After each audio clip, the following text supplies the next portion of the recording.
I've always been a proud trade unionist.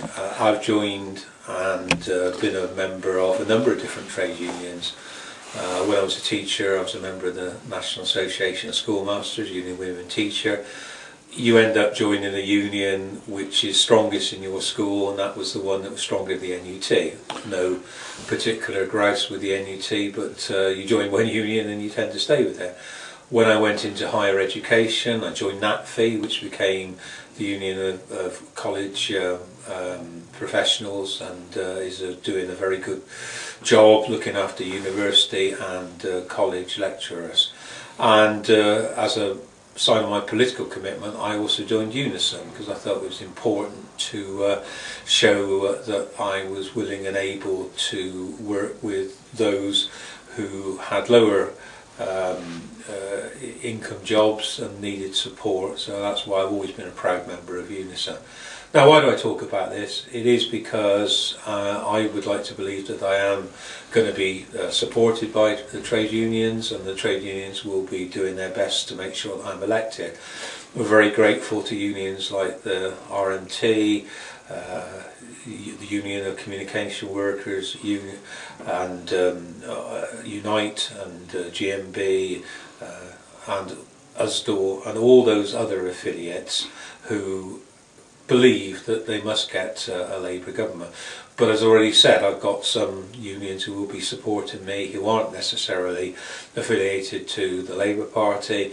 I'm happy, as always, to advocate the case of trade unions.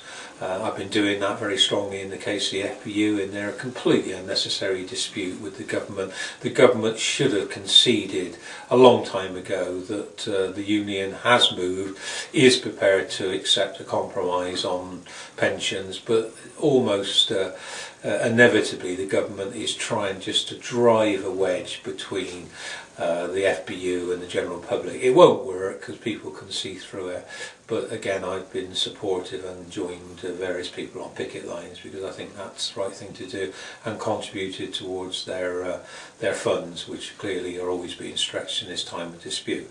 So that's me. That's why I'm a trade unionist. I believe in trade union rights. I believe in the need to secure working people's protection at work. Never more needed than today with the growth of part-time, temporary, contractual and 0 hours work.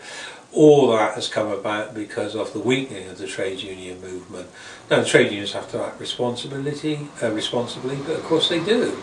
That's what their reputation is built upon. They're less inclined to be out on dispute, more to do with representing individuals who've got problems at work, whether it's disciplinary issues, whether it's health and safety matters, or whether it's to do with just training people to make sure that they are able to do the best job. All that is undertaken by the trade unions, and that's why I hope that an incoming Labour government will realise how important its links are to the trade union movement, and rather than see this as something that is just if you like, an inevitable consequence of the history of the Labour Party, we should welcome it, we should encourage it, and we should see it flourish, because we are the trade union party.